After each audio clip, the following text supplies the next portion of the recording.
தென்னிந்திய சினிமாவில் பழம்பெரும் பாடகியாக இருக்கவங்க தான் ஜமுனா ராணி அம்மா. இவங்க தன்னுடைய 88வது வயதில் நேற்று பெங்களூரில் காலமாக இருக்காங்க. இந்த விஷயம்தான் பலருக்குமே அதிர்ச்சி கொடுத்துருக்கு. பாடகி ஜானகி அம்மாவுடைய நெருங்கிய தோழி தான் ஜமுனா ராணி அம்மா.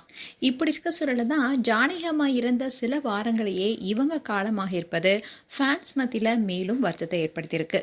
தமிழ், தெலுங்கு, கன்னடம், மலையாளம்னு பல மொழிகளிலும் 6000க்கும் மேற்பட்ட பாடல்களை ஜமுனா ராணி அம்மா பாடியிருக்காங்க. அவங்களுடைய 7 வயசுலேயே தியாகையா என்ற படத்தின் மூலமாக திரையுலகத்தில் பாடகியாக நுழைந்திருக்காங்க. பாடகி ஜானகி அம்மா எப்படி குழந்தைத்தனமான பாடலுக்கு சொந்தக்காரங்களோ அதே மாதிரி தான் இவங்களும் குழந்தைத்தனமான குரலுக்கு சொந்தக்காரராக இருந்திருக்காங்க. தமிழில் 1952 வெளிவந்த கல்யாணி என்ற படத்தின் மூலமாக தான் முதல்ல பாடியிருக்காங்க.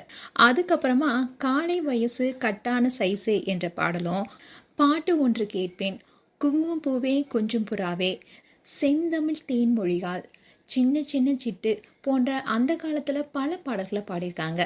அதே மாதிரி மணிரத்னம் இயக்கத்தில் உருவான நாயகன் படத்தில் வர நாசிரிதா தீபாவளி என்ற பாடலையும் இவங்க தான் பாடியிருந்தாங்க.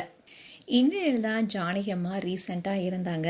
இப்படி இருக்க சொல்லல தான் அவங்களுடைய நெருங்கிய தோழியான ஜமுனா ராணி அம்மாவும் இப்போ இறந்திருப்பது பலருக்குமே அதிர்ச்சி கொடுத்துருக்கு. இவங்களுடைய இறுதி சடங்கு இன்னைக்கு மதியம் கல்லஹள்ளி என்ற பகுதியில் நடைபெற இருக்கு. இவங்களுடைய இறப்பு செய்தி கேட்டு பலருமே இரங்கல் தெரிவிச்சுட்டு வராங்க. அதோட பல பிரபலங்களும் இவங்களுக்கு நேரில் சென்று அஞ்சலியும் செலுத்திட்டு வராங்க. மேலும் பாடகி ஜமுனா ராணி அம்மாவுக்கு எங்களுடைய ஆழ்ந்த இரங்கலை தெரிவித்துக் கொள்கிறோம். உங்களுடைய இரங்கலை கமெண்ட் செக்ஷன் சொல்லுங்கள். இது போன்ற வீடியோஸை பார்க்க நியூஸ் தமிழ் கிட்ஸனை சப்ஸ்கிரைப் பண்ணுங்கள். மறக்காமல் நோட்டிஃபிகேஷன் பட்டனை கிளிக் பண்ணுங்கள்.